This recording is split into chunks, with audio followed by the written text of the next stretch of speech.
Haleluya, Shalom Jemaat GPD Maranatha Medan. Saya percaya hari ini kita semua ada di dalam perlindungan Tuhan. Ada Tuhan Yesus, kuasanya sungguh besar terjadi pada pagi hari ini. Terutama saat kita membuka hati kita, haus dan lapar mendengarkan firman Tuhan. Saya juga ingin mengucapkan selamat datang bagi Anda yang baru pertama kali bergabung di channel GPD Maranatha Medan. Welcome, Anda tidak salah pencet. Anda ada di channel yang tepat. Nah, saudara-saudara, karena Tuhan Yesus mengasihi Anda dan Dia ada sesuatu yang spesial pada pagi hari ini, pribadi lepas pribadi dan juga keluarga demi keluarga. Yang percaya katakan amin. Saya juga ingin mengucapkan bagi teman-teman yang ada di negara lain ataupun English speaking friend, I just want to say welcome. I'm glad you're here. You can actually turn on the subtitle in your YouTube channel. Anyway, let's get into it. Nah, saudara-saudara, tahun 2020 adalah tahun yang fenomenal. Saudara, 2019 udah kita tinggalkan dan semuanya tanggal 31 Januari tahun yang lalu, wah, excited about 2020. 2020, 2020, dekade yang baru. Tapi saudara-saudara, baru kita masuk di bulan Januari, di ibu kota Jakarta, banjir, saudara. Sangat besar waktu itu beritanya. Kita kira, udahlah, cuma banjir, biasa, normal di kehidupan orang Indonesia. Dan saudara, secara pribadi, tanggal 6-7 Januari, saya juga melihat email saya lumayan shock. Ada surat penerimaan dari Inggris dan dari Amerika, saya harus memilih. Jujur saudara-saudara, saya ya udah di Indonesia aja kalau enggak. Tapi setelah berdoa dan mendengar nasihat-nasihat dari pemimpin-pemimpin saya, orang tua saya, mereka bilang udah ambil yang Inggris. Alright, I take Oxford University. Lalu pergilah saya ke Jakarta, Bapak Ibu sekalian, untuk mengurus visa. Di sana saudara-saudara masuk ke embassy, untuk pertama kalinya dibilang visa Anda dan semua yang ada di situ akan terlambat. Wah, ini kenapa Mas? Saya tanya. Ternyata ada satu bencana alam yang sangat besar terjadi di Filipina, Manila, sehingga seluruh airportnya di lockdown. Tidak bisa masuk paspor dari Indonesia ke sana dan dari sana ke sini. Nah, saudara-saudara, mereka ada erupsi besar-besaran pada saat itu di Gunung Merapi, Filipina, dan headquarter Inggris itu ada di sana. Saya cuma bisa berdoa Bapak Ibu sekalian, karena dari Oxford University cuma dikasih 1 minggu telat. Oke, akhirnya saya berdoa, 5 hari ternyata udah keluar, puji nama Tuhan.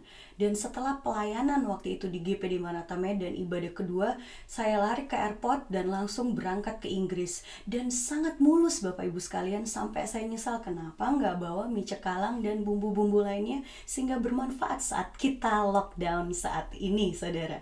Rutinitas kita berubah 180 derajat, atau mungkin sangat amat berubah.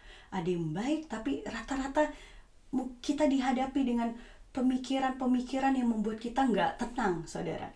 Dan saudara-saudara, saat saya tiba di Inggris, waktu itu setelah pendaftaran saya ke hotel, Mas bukalah channel berita. Saudara, kabarnya juga buruk, yaitu dari salah satu pebasket yang paling terkenal di Amerika meninggal bersama dengan putri kesayangannya dan tim yang dia sedang latih, dan diprediksikan di Amerika mereka akan melejit dengan pesat. Dan tiba-tiba mereka naik helikopter crash, semuanya jatuh sebelum pertandingan. Nah, saudara-saudara, saya menangis, semua orang menangis, yang bertato, yang berotot, semua orang menangis di dunia olahraga. Dan saudara-saudara, setelah itu saya mengubah channel berikutnya. Itu adalah satu panel di mana orang-orang yang sangat pintar, jenius di kota Inggris, di negara Inggris berkumpul, politikus, bilioner, scientist, dan news anchor berkumpul memperdebatkan novel coronavirus. Di situ baru saya, wow, okay, this is something important untuk dunia kita pada saat ini. Tapi saudara, mereka pede banget. Mereka bilang kita sangat pintar dan sangat jago karena kita sudah mengatasi flu Ebola. Situ saya, okay, maybe. Dan waktu saya sering bergaul di Oxford, Bapak Ibu sekalian, sebelum lockdown, di kelas-kelas saya terkadang kita ada break time. Dan kalau makan di cafe atau di kantin itu, orang-orang yang duduk itu bukan orang-orang biasa. Mereka rata-rata profesor, dan gak ada tampang profesor, saudara-saudara, gak ada tampang jenius. Orang-orang yang masih muda-muda 30 tahun ke bawah udah profesor-profesor. Yang sebelah kanan saya sekarang adalah researcher vaksin di Inggris. Yang di kiri saya adalah insinyur. Saya takjub, kamu bangun rumah apa? Ternyata membangun manusia, DNA bisa disatukan, dimix, diaduk-aduk menjadi manusia baru. Saya pusing saudara.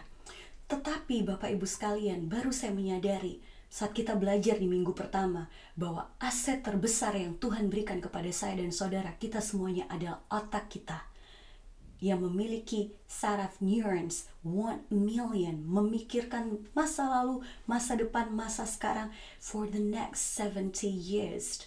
Dan Bapak Ibu sekalian, iblis juga bekerja di dalam otak kita. Dia nggak mau tinggal diam. Kita pelajari minggu lalu, dia meluncurkan umpan-umpan tipuan sehingga kita suka dan bukan berbentuk ular lagi, sehingga kita gampang jatuh dan hancur. Karena itu adalah misi tujuan iblis yang terutama di dalam kehidupan anak-anak Tuhan manusia.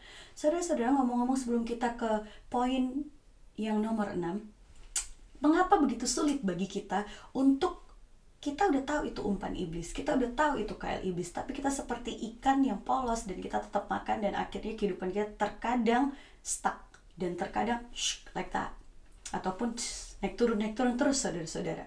Karena Anda ada di dalam pertempuran, dan perjuangan kita bukan melawan yang sekitar ini, tapi ada kekuatan spiritual.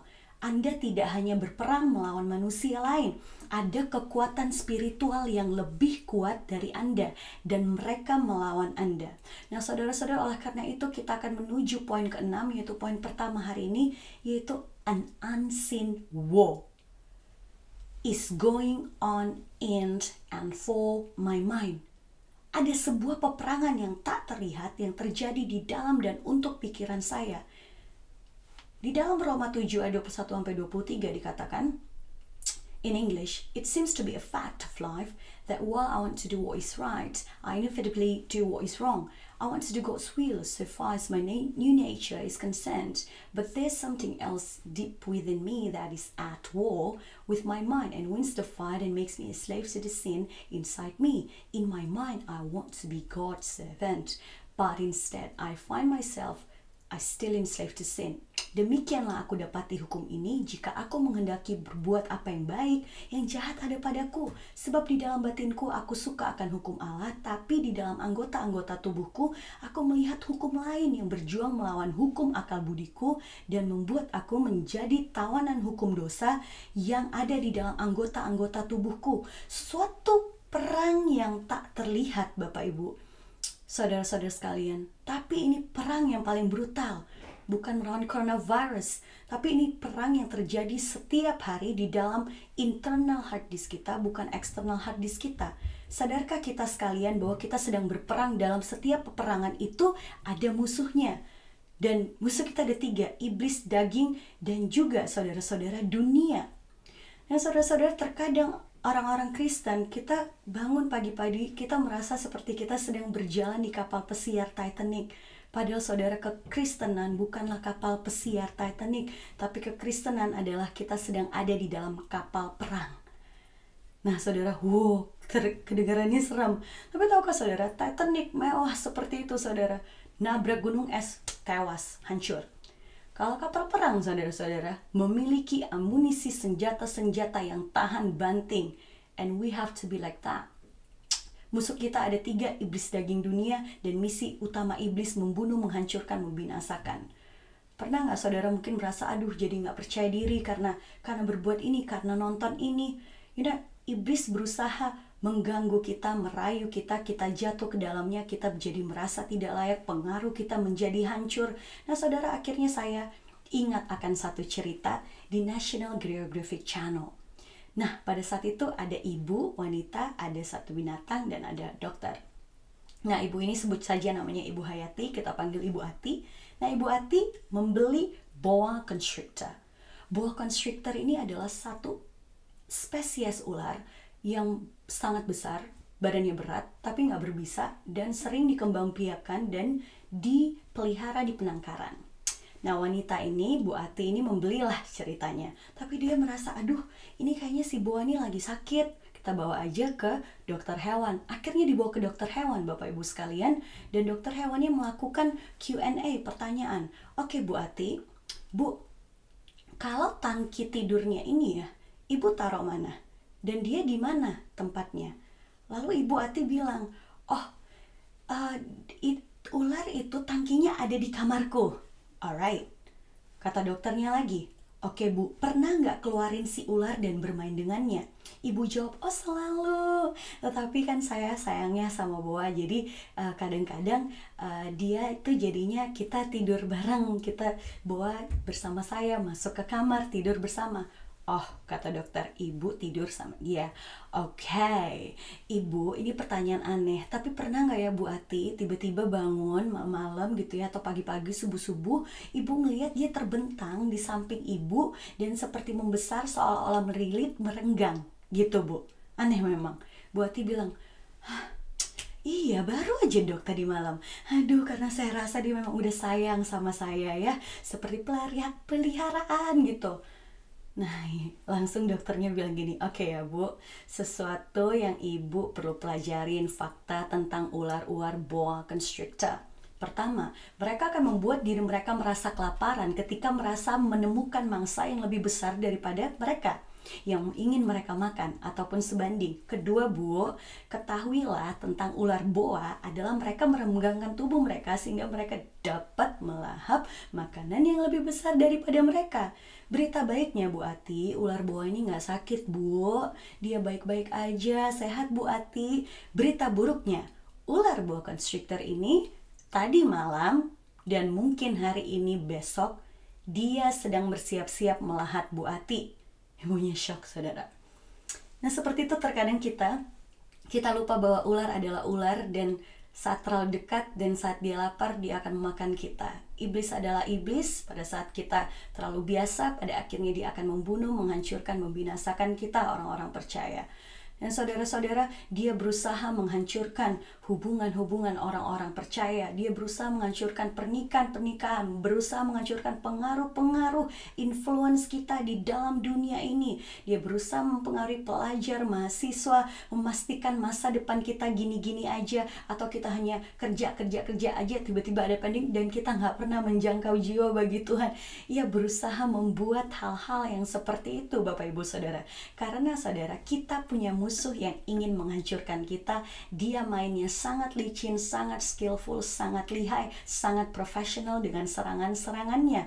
Kadang saat kita nonton iklan di YouTube ataupun di Netflix ataupun di TV tengah malam, iblis sedang mengirim rudal-rudal rayuan untuk menghancurkan mungkin kekudusan kita. Kita jadi merasa nggak layak, akhirnya rumah tangga kita terganggu, ataupun mungkin saat kita lihat Facebook dan Instagram, akhirnya iblis musuh kita melemparkan granat-granat kecemburuan. Lihat tuh, iri hati, perbandingan, gak puas akan diri kita, selalu ingin lebih, tapi saat lebih juga gak puas diri. Atau saat kita menonton berita malam yang akhir-akhir ini pasti kita mengikutinya, apalagi di sini Bapak Ibu sekalian, tiap hari Perdana Menteri atau asistennya update kita live tiap hari jam 2 siang ataupun malam hari. Nah saudara, di situ terkadang iblis mengirimkan torpedo teror ketakutan di dalam hidup Anda yang cuma segini, akhirnya kita jadi ketakutan segini. Bukan kita meninggal karena COVID-19, tapi karena mental health stress, Bapak Ibu Saudara. Iblis halus mulus skillful, dia memiliki semua strategi ini untuk masuk ke pikiran Anda dan saya tanpa kita menyadarinya.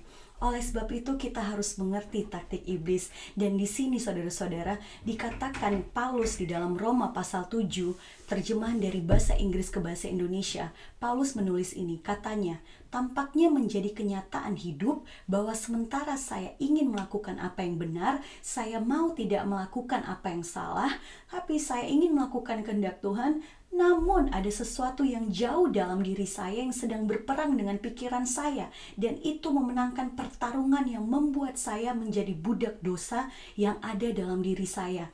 Dalam pikiran saya ingin menjadi hamba Tuhan, tetapi saya malah menemukan diri saya masih diperbudak oleh dosa. Look at this. Lihat ini Bapak Ibu sekalian, kita semua berhubungan dengan hal ini. Kita ingin melakukan yang benar terkadang, tapi entah bagaimana perang dan akhirnya yang menang adalah dosa di dalam diri kita mengendalikan kita, seperti kita bukan menang tapi malah kita budak. Saudara-saudara, mungkin terkadang anak-anak yang menghadapi tes ujian anak-anak yang sedang menghadapi tes atau ujian saat kita sedang tes, saudara-saudara, wah, akhirnya kita nyontek karena kita ingin mendapat nilai A. Aku tahu aku harus tidak boleh menggait yang ini, aku tahu aku harus nggak korupsi, tapi nggak bisa, aku harus dapat promosi itu. Atau mungkin kita salah, kita udah tahu jangan berteriak di rumah sama dia, jangan berteriak mungkin kepada istri kita, kepada teman kita, kepada keluarga kita. Tapi Tuhan, gimana ya, pikiran yang sini, bosan lihat dia terus karena ini kan lagi lockdown, dia lagi ada depan kamar mandi, di depan kamar, di semua tempat, bosan Tuhan. Akhirnya terjadilah perang yang dimulai dari pikiran kita, Bapak Ibu Saudara. Nah, musuh-musuh ini menggunakan hal yang ada di dalam pikiran kita untuk akhirnya mengendalikan kita untuk berdosa. Tetapi good news-nya, Bapak Ibu Saudara sekalian, berita baiknya, Tuhan telah memberikan Anda dan saya semua yang kita butuhkan untuk mengatasi musuh dalam perang ini, yang membawa kita kepada pilar ketujuh tentang pikirkan kembali hidupmu, rethink your life. Dan di sini kita akan belajar tentang dua senjata. There are two weapons that we can use to combat the unseen war. Ada dua senjata yang kita bisa gunakan untuk kita menang di dalam peperangan brutal yang tidak kelihatan ini. Saudara-saudara, poin yang ketujuh adalah to win the battle in and for my mind, I must have God's Spirit and God's Word inside me. Untuk memenangkan peperangan di dalam dan untuk pikiran saya harus memiliki roh Allah dan firman Allah di dalam saya. Mari sama-sama kita ucapkan bersama-sama, ataupun katakan kepada kanan kiri Anda, ataupun ucapkan ke depan laptop atau bantal Anda secara bersama-sama dalam hitungan yang ketiga, 1, 2, 3. Untuk memenangkan peperangan di dalam dan untuk pikiran saya harus memiliki roh Allah dan firman Allah di dalam saya. 2 Corinthians 10 verse 3-5. While we live in a world, we don't fight the same way the world does. We fight with God's weapons, not worldly ones. Our weapons have God's power to demolish the enemy's strong places. We can knock down all the worldly arguments and prideful defenses that set themselves up in our minds against the knowledge of God. In this war, we capture every rebel thought and we make it give up and obey Christ. Memang kami masih hidup di dunia, tetapi kami tidak berjuang secara duniawi, karena senjata kami dalam perjuangan bukanlah senjata duniawi, melainkan senjata yang diperlengkapi dengan kuasa Allah yang sanggup untuk meruntuhkan benteng-benteng. Kami mematahkan setiap siasat orang dan merubuhkan setiap kubu yang dibangun oleh keangkuhan manusia untuk menentang pengenalan akan Allah. Kami melawan segala pikiran dan menaklukkannya kepada Kristus. Saudara, jika saya dan saudara hanya bergantung kepada kekuatan energi pribadi kita menangani ini, kita tidak bisa menang, saudara, dengan kekuatan sendiri. Musuh kita juga terlalu kuat, yaitu 3 tadi, saudara, dunia, daging, dan iblis. Anda memiliki dunia di sekitar kita, budaya kita yang kadang-kadang malah membuat budaya kerajaan Allah di dalam kehidupan kita malah jadinya pudar. Apalagi budaya yang ada di Western, saudara. Kalau saya nggak benar-benar kuat di dalam firman Tuhan, it will destroy me. Itu akan menghancurkan kehidupan saya, masa depan saya. Dan saudara-saudara, sifat dosa lama di dalam diri Anda dan iblis kembali terkadang men-challenge kita, menantang kita dalam hidup kita. Itulah trinitas yang tidak suci, dunia, daging, dan iblis. Ketika ketiga ini menumpuk melawan kita, Bapak Ibu Saudara sekalian, kita tidak akan cukup kuat untuk menanganinya sendiri, sehingga kita membutuhkan 2 senjata kunci untuk memenangkan pertempuran ini, yaitu tadi, 1. Roh Tuhan di dalam saya. 2. Saya harus memiliki firman Tuhan di dalam saya. Nah, saudara, 2 Korintus 10 ayat 3-5 tadi yang kita sudah baca, saudara, di dalam bahasa Inggrisnya terperinci seperti ini, saya bacakan kembali. Sementara kami hidup di dunia, kami tidak bertarung seperti dunia. Kami bertarung dengan senjata Tuhan, bukan senjata duniawi. Senjata kami memiliki kekuatan Tuhan untuk menghancurkan tempat-tempat kuat musuh. Tadi di versi bahasa Indonesia Alkitab nggak dibilang, hanya dibilang benteng-benteng. Di sini bilang tempat-tempat kuat musuh. Artinya benteng-benteng musuh kita juga kuat, saudara-saudara. Kami dapat merobohkan semua argumen duniawi dan pertahanan yang sombong yang menempatkan diri dalam pikiran kami melawan pengetahuan tentang Tuhan. Dalam peperangan ini, kami menangkap setiap pemikiran pemberontak dan kami membuatnya menyerah dan menuruti Kristus. Saudara, sementara kita hidup di dunia, kita tidak berperang dengan cara yang sama seperti yang dilakukan dunia. Bagaimana dunia bertarung pada saat ini, saudara? Dengan mungkin kata-kata tipu muslihat yang menghancurkan. Kita bisa lihat setiap hari di sosial media, di berita, di kolom-kolom komen. Mungkin saat ini di politik kita beda keyakinan, dan yang sedang perang politik mungkin pada saat ini sangat sengit adalah Amerika, karena sebentar lagi mereka akan pemilihan presiden. Saudara, kalau di Inggris saya ketemu dengan yang supporter Donald Trump dan yang enggak, ini bisa berantem, saudara, di meja makan. Jadi berantem, padahal dari hai, apa kabar? Bisa seperti itu, saudara-saudara. Iblis menggunakan politics dan yang lain-lain untuk menyerang anak-anak Tuhan. Padahal ini bukan peperangan kita, jemaat Tuhan. Perang kita seperti itu bukan pertempuran kita. Kita tidak bertempur seperti dunia. Kita bertarung dengan senjata Tuhan, bukan senjata duniawi. Senjata kita memiliki kekuatan Tuhan untuk menghancurkan tempat-tempat kuat musuh. Senjata yang lain mungkin hanya tempat-tempat musuh. Tapi kita sanggup dengan senjata Tuhan ini menghancurkan tempat-tempat kuat musuh. Ini berbicara tentang benteng mental di dalam pikiran kita. Tempat-tempat yang sulit dilepaskan.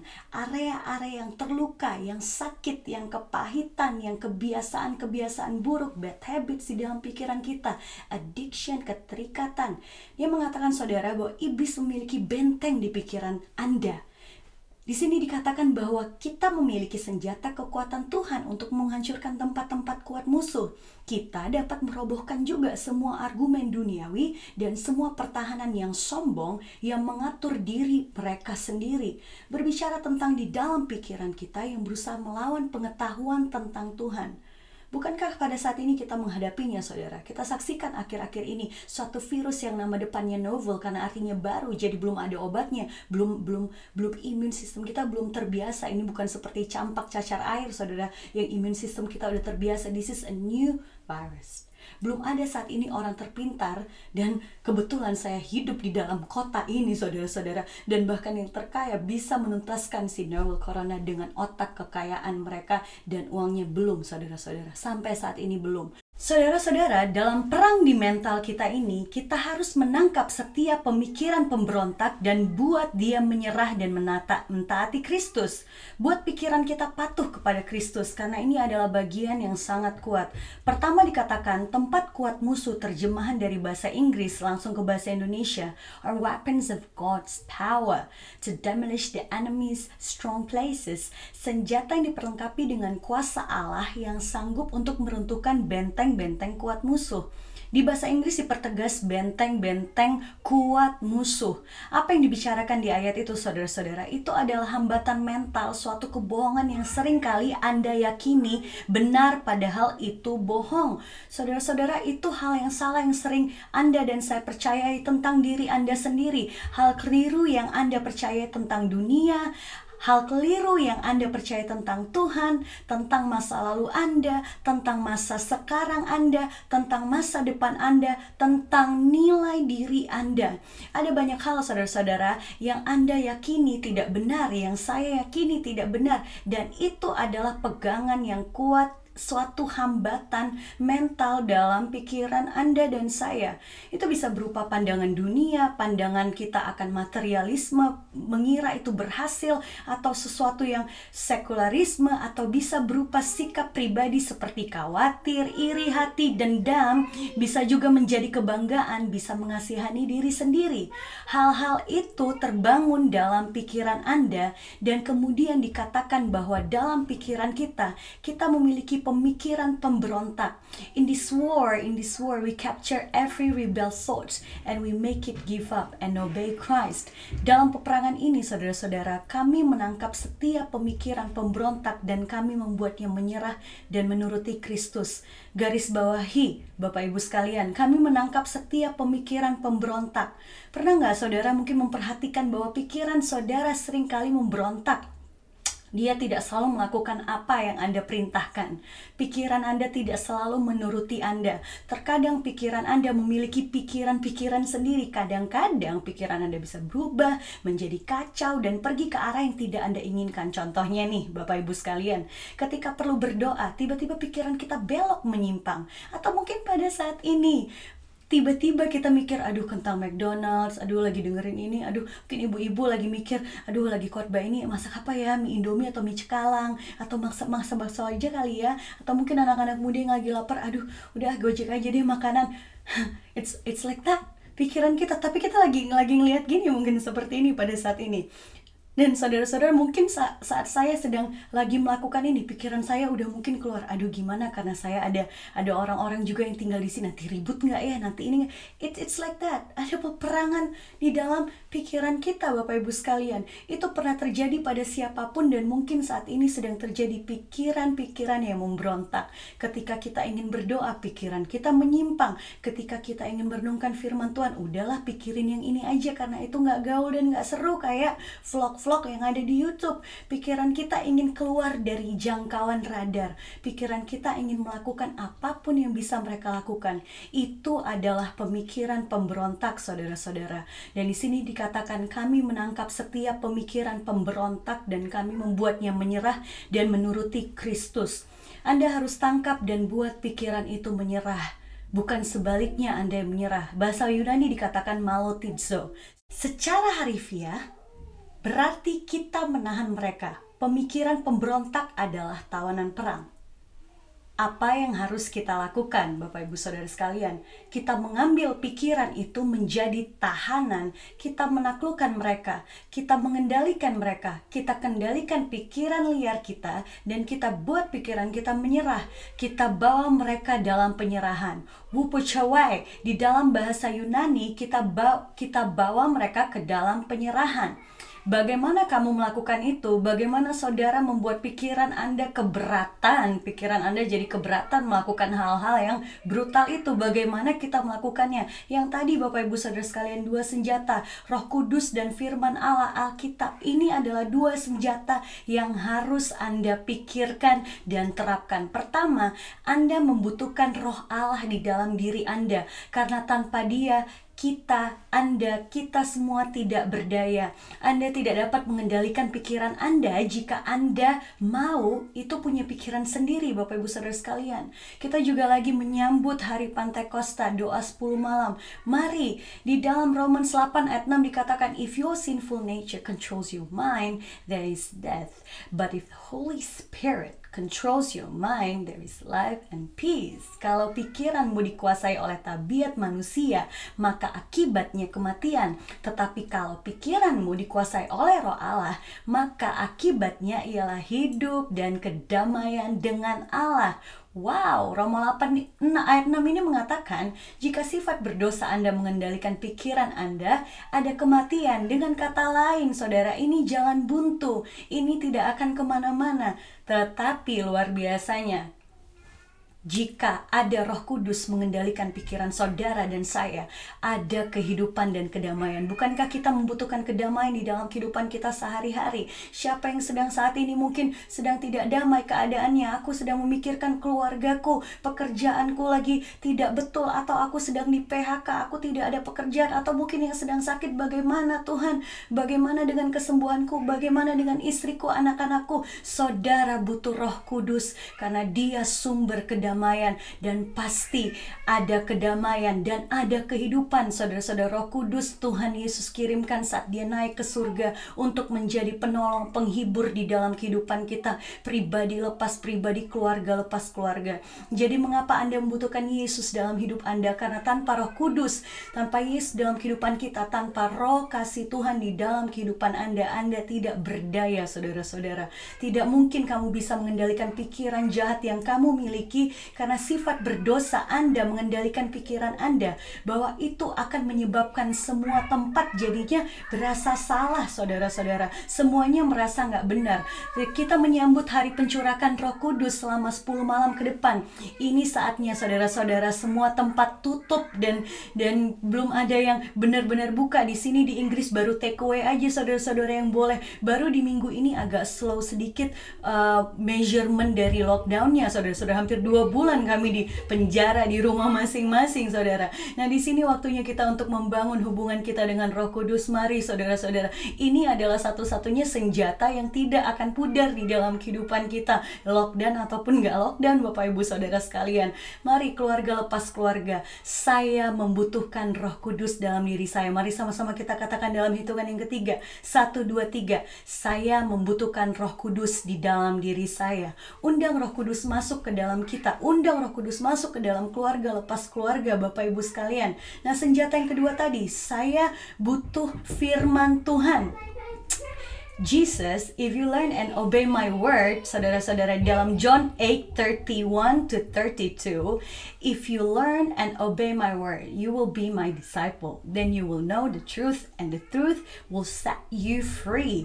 Saudara-saudara, dalam bahasa Indonesianya, maka katanya kepada orang-orang Yahudi yang percaya kepadanya, jikalau kamu tetap dalam firman-Ku, kamu benar-benar adalah murid-Ku, dan kamu akan mengetahui kebenaran, dan kebenaran itu akan memerdekakan kamu. Kebenaran firman Tuhan akan membebaskan saudara dari ketakutan, dari ketidaknyamanan, dari hutang piutang, dari apapun itu, saudara-saudara, dari addiction, dari semuanya, saudara. Dia bisa melepaskan saudara dari setiap keterikatan yang pada saat ini sedang berperang di dalam pikiran saudara. Menarik sekali, saudara, bagaimana dunia mencintai bagian kedua, yaitu the truth shall set you free, dari ayat ini, tapi tidak menyukai bagian pertamanya, saudara, bahwa katanya, kata Yesus kepada orang-orang Yahudi yang percaya kepadanya, jikalau kamu tetap dalam firman-Ku, kamu benar-benar adalah murid-Ku, dan kamu akan mengetahui kebenaran. Bahkan di sini di ayat bahasa Inggris, saudara, lebih tegas lagi, kalau kamu learn and obey, belajar dan taat. Ini dihapus, saudara-saudara, tapi semuanya saya lihat di fashion, di baju-baju fashion, semuanya ada. And the truth shall set you free. Semuanya buat moto ini jadi Instagram caption, Facebook caption, tapi menghilangkan part pertamanya. Padahal part pertamanya sangat penting, saudara-saudara. Karena dan part keduanya adalah kebenaran akan membebaskan. Kalau kita belajar selalu taat akan firman Tuhan, apapun yang menjadi masalah kita, keterikatan kita, sakit penyakit kita akan lepas. Yang percaya katakan amin. Nah, Bapak Ibu Saudara sekalian, karena Tuhan itu adalah sumber segalanya dan Dia adalah firman Allah itu sendiri, maka ayat 31, ayat 32 ini tidak bisa dipisah-pisahkan, Bapak Ibu sekalian. Oleh karena itu, tidak ada kebebasan tanpa kebenaran, dan tidak ada kebenaran tanpa firman Tuhan. Dan firman Tuhan ini menarik, Bapak Ibu sekalian, karena firman Tuhan ini mengisahkan banyak sekali kisah-kisah yang nyata yang kita alami akhir-akhir ini. Bahkan tentang tulah, tentang penyakit sampar sudah terjadi sebelum kita menghadapi COVID-19 coronavirus, Bapak Ibu sekalian. Dan di Alkitab dia beda dengan film-film drama, Bapak Ibu, karena di sini tidak semuanya kelihatan mulus. Di sini juga diceritakan tentang pembunuhan, pengkhianatan, peperangan di Perjanjian Lama kita bisa baca. Tetapi saudara-saudara, karena Tuhan ingin menyatakan kebenarannya, Tuhan ingin membebaskan kita sehingga kita tahu trik-trik mengatasi masalah-masalah di dalam kehidupan kita. Kalau di film-film drama, saudara, selalu bintang utamanya mulus, tidak pernah ada kesalahan. Tetapi di Alkitab ini real, Bapak Ibu. Ini adalah tulisan Tuhan sendiri, bukan tulisan tangan manusia. Oleh karena itu, Bapak Ibu sekalian, mari kita butuh firman Tuhan. Kita butuh Roh Allah di dalam kehidupan kita. Masing-masing, pribadi lepas pribadi, keluarga lepas keluarga.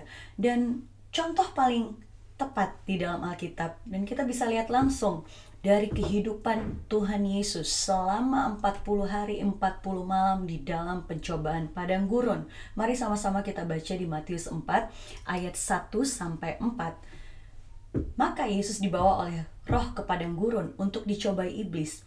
Dan setelah berpuasa 40 hari 40 malam, akhirnya laparlah Yesus. Lalu datanglah si pencoba itu dan berkata kepadanya, "Jika engkau anak Allah, perintahkanlah supaya batu-batu ini menjadi roti." Tetapi Yesus menjawab, "Ada tertulis, manusia hidup bukan dari roti saja, tetapi dari setiap firman yang keluar dari mulut Allah." Wow, saudara, Yesus mengerti firman Tuhan. Dan Yesus ini, saudara, dia adalah 100% manusia, 100% Allah. Jadi bisakah dia mengalami kelelahan, kelemahan, kelaparan yang mungkin saat ini juga sedang kita hadapi selama kita lockdown di rumah aja hampir 2 bulan. Di Inggris hampir 2 bulan, Bapak Ibu Saudara sekalian. Sudah lewat dari 40 hari. Data alkohol makin meningkat di sini, Bapak Ibu sekalian. Kemarin saya dengar dari luar rumah saya ada orang berantem. Saudara-saudara, tapi firman Tuhan, Yesus tahu memakainya di saat dia lemah. Dan dia keluar dari pencobaan iblis. Yesus tidak jatuh. Mari saudara-saudara kita belajar firman Tuhan, sehingga saat kita menemukan satu masalah, kita tahu harus jawab apa kepada iblis. Sehingga bukan kita yang tunduk, tapi dia yang akan tunduk. Karena iblis tidak tahan dengan firman Tuhan. Di mana ada kuasa Tuhan, dia kalah, saudara-saudara. Tapi kalau kita hanya pakai kata-kata manusia saja, Bapak Ibu Saudara sekalian, dia bisa menang, Bapak Ibu. Karena hanya kekuatan kita sendiri. Tetapi saat kita pakai firman Allah itu seperti pedang Tuhan, Bapak Ibu sekalian. Dan itu adalah senjata yang Tuhan berikan kepada kita orang-orang percaya untuk kita pakai melawan setiap tipu-tipu muslihat iblis. Saya percaya Bapak Ibu sekalian, saudara-saudara yang menonton, mendengarkan pada hari ini di channel GPD Maranatha Medan, saya percaya bersama dengan Roh Kudus, bersama dengan firman Allah, kita, Anda, kita semua akan menang di tengah-tengah badai pencobaan hidup, di tengah-tengah perang brutal yang tidak kelihatan, yaitu the unseen war that happens all the time in and for my mind. Percaya Bapak Ibu sekalian, mungkin yang baru pertama kali mendengarkan, mungkin kau merasa aku tidak layak, mungkin kau merasa aku tidak bisa berdoa.